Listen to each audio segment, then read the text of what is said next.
Welcome to the deep dive. Today, we're looking at a real backbone of the Zeon fleet, the Musai-class light cruiser. That's right. Specifically, we're comparing the version from Mobile Suit Gundam, the origin, with the classic 1979 series version. Yeah, it's pretty interesting to see how this key ship, the one that really pioneered mobile suit deployment for Zeon, changed between tellings. Absolutely. And our mission really is to figure out what those changes signal.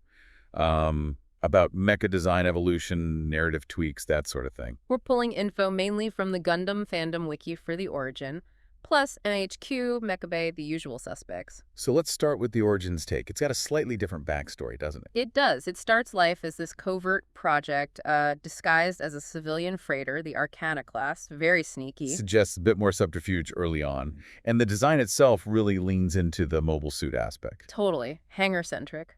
And that separated bridge and engine layout supposedly makes it harder to hit, better evasion. Powered by twin thermonuclear rockets.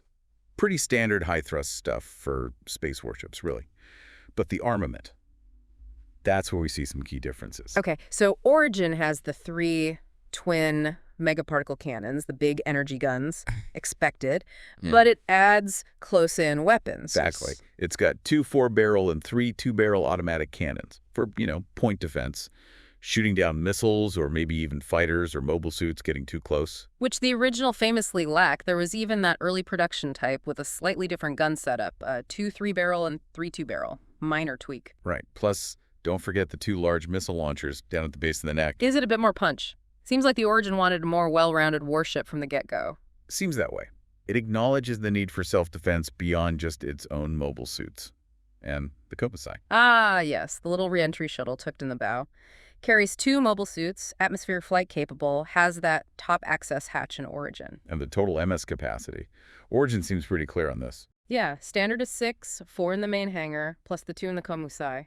Usually Zaku's, of course, in those early days. Origin also gives us some name ships, adds a bit of flavor. Like the Iwo Jima, that early type that goes out fighting at Loom, and Dozzel's Valkyrie. Oh yeah, the Valkyrie is a beast. Significantly larger, like 30% bigger.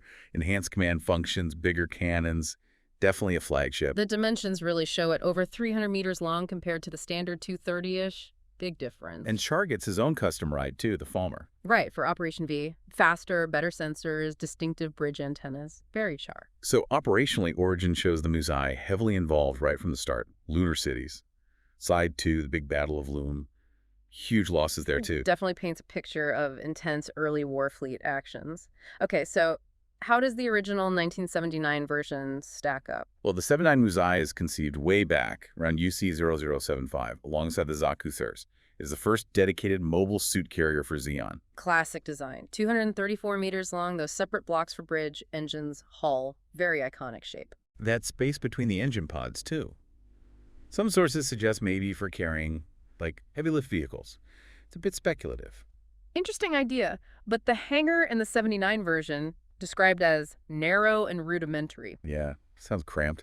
Like maybe the mobile suits had to be folded up or sideways or something. Not ideal. And the armament reflects an earlier concept, maybe. 3 twin megaparticle cannons, sure, but reportedly with a long recharge time. And missiles.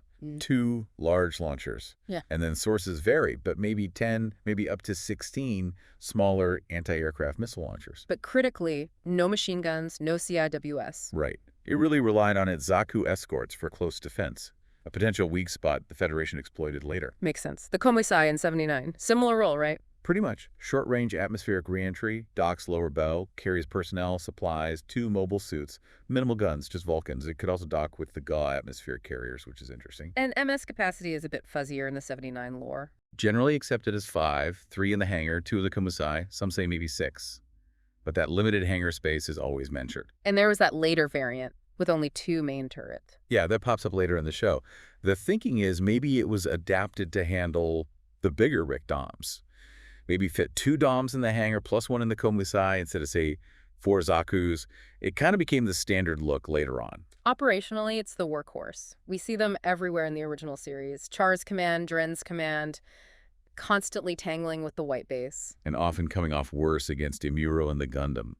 It showed its age and limitations against those prototype Federation suits. So pulling it together, visually, Origin is more detailed, more greebled, as modelers say. Kotoki influence, probably. Definitely. Technically, Origin's early type is a bit shorter, but wider and taller, suggesting maybe more internal volume than the 79 version, and Valkyrie is just way bigger. Armament-wise, the big divergence is those close-in autocannons in Origin. That's the main tactical upgrade. And the MS capacity feels more standardized at 6 in Origin compared to the 5-6 ambiguity of 79. Komusai function is similar, though the Origin one looks maybe a bit more sleekly integrated. Narratively, both are ubiquitous Zeon ships.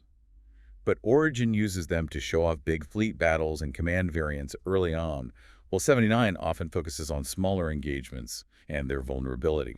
So Origin gives us a Musai that feels, well, arguably more capable, more modern in its design philosophy. It really reflects how design sensibilities and maybe even our understanding of space warfare and fiction have evolved since 1979.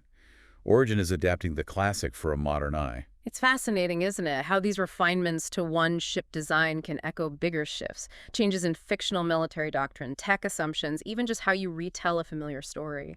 Makes you wonder, how do we update our own foundational stories and designs in other contexts? What stays, what changes, and why? Something to think about. Definitely food for thought. Well, that wraps up our deep dive on the Musai. Thanks for joining us.